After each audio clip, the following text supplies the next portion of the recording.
Halo semuanya, selamat datang di laporan ringkas kita. Gini, akhir-akhir ini kita lihat harga BBM melonjak gila-gilaan kan? Berita di mana-mana ramai ngebahas soal ini. Dan pastinya insting pertama kita langsung mikir, wah harga barang bakal ikut meroket nih. Tapi nyatanya nggak gitu loh, badai inflasi yang kita takutin itu malah kerasa anteng-anteng aja. Kok bisa sih di tengah guncangan harga energi, realita ekonomi kita malah super tenang? Nah, mari kita bedah misteri ini bareng-bareng. Pastinya pakai data dan fakta asli di lapangan ya. Oke, coba kita langsung terjun ke datanya. Kenaikan harga BBM non-subsidi di Jabodetabek ini benar-benar drastis. Bayangin, 1 April kemarin Pertamax Turbo tuh masih di Rp13.100.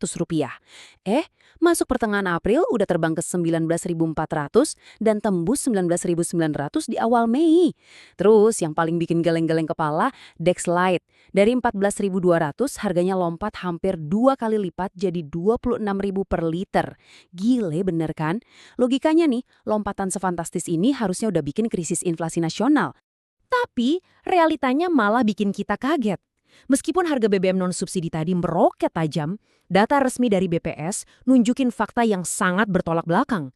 Coba tebak, berapa inflasi bulanan kita di April? Cuma 0,13%.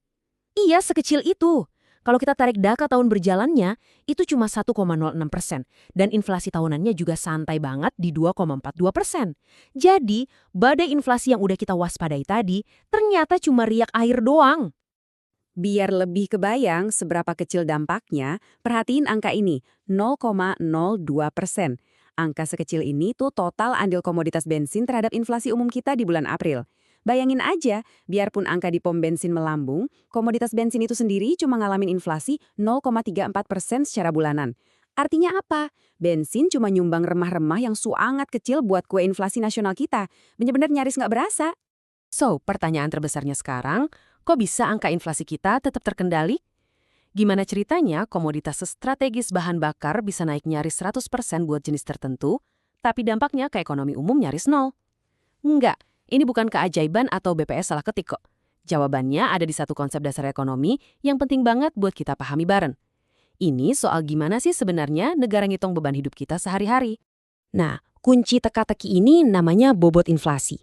Bobot inflasi ini tuh semacam alat ukur seberapa besar sih sebuah barang ngasih dampak ke inflasi umum tergantung seberapa banyak barang itu dibeli sama masyarakat luas. Simpelnya gini, BPS tuh nggak ngukur harga barang pakai cara pukul rata. Mereka ngelihat porsi pengeluaran dari dompet mayoritas rakyat Indonesia. Jadi kalau ada barang yang jarang dibeli sama orang kebanyakan, biarpun harganya naik gila-gilaan, itu nggak bakal sampai bikin gempa di angka inflasi nasional. Dan perumpamaan ini benar-benar ngejelasin semuanya dengan pas. Coba kita bandingin pengeluaran harian kita. Di satu sisi kita punya beras. Hampir semua rumah tangga di Indonesia pasti beli beras kan? Makanya beras punya bobot inflasi yang gede banget. Naik 500 perak aja se-Indonesia kerasa, inflasi langsung bereaksi. Nah di sisi lain, bayangin kopi artisan di kafe mewah. Berapa persen sih dari kita yang beli itu tiap hari? Dikit banget. Posisi BBM non-subsidi kayak Pertamax Turbo atau Dex Lite ini tuh persis kayak kopi artisan tadi. Karena yang beli cuma kalangan terbatas, kenaikan harganya nyaris nggak ngaruh ke ekonomi keluarga rata-rata.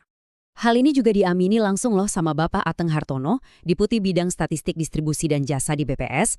Beliau bilang kalau BBM non-subsidi itu kan dikonsumsi sama kalangan yang terbatas. Karena pasarnya segmented banget, otomatis bobotnya di perhitungan inflasi jadi kerasa kecil.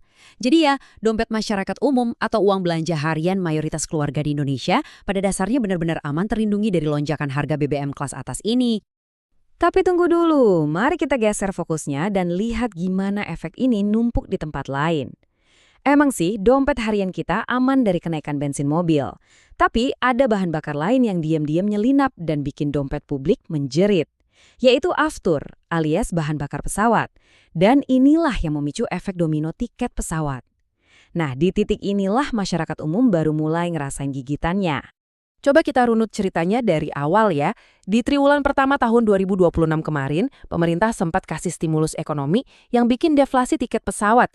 Tiket jadi murah banget dan pastinya meringankan beban kita. Sayangnya masuk bulan Maret, masa bulan madu ini kelar dan tarif balik normal lagi. Pukulan gandanya kerasa di bulan April, barengan sama hilangnya stimulus tadi. Data Pertamina nyatet kalau harga aftur juga ikutan naik serentak di semua bandara di Indonesia. Hasil dari dua faktor yang ketemu ini benar-benar dahsyat.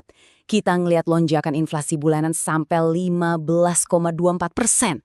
Sekali lagi, 15,24% loh, khusus buat angkutan udara di bulan April doang. Biarpun after sendiri mungkin bobot inflasinya kecil, tapi kombinasi tarif maskapai yang balik normal tanpa subsidi, plus biaya bahan bakar pesawat yang mahal, wow, harga tiket langsung terbang bebas. Sektor travel benar-benar kena pukulan telak di sini. Jadi poin krusialnya di sini adalah realita anggaran perjalanan kita semua. Kalau kita ngomongin makroekonomi, iya inflasi nasional kelihatannya anteng banget di 0,13%. BPS nggak salah, harga sembako harian Anda emang nggak keganggu sama Pertamax Turbo atau Dexlite. Anda nggak perlu deg-degan waktu ke pasar. Tapi giliran Anda buka aplikasi buat pesen tiket mudik, perjalanan dinas, atau liburan keluarga, nah disitulah realitanya ngehantam dompet. Anggaran travel Anda lah yang sebenarnya lagi nanggung beban langsung dari naiknya harga bahan bakar pesawat dan cabutnya stimulus tadi. Sebagai penutup dari penjelasan ringkas kita kali ini, saya mau ninggalin satu pertanyaan nih buat Anda. Mengingat tiket pesawat sekarang nggak cuma balik ke harga normal, tapi juga terdorong naik karena harga aftur, pertanyaannya, udahkah Anda nyesuaiin budget liburan atau perjalanan Anda buat tahun ini?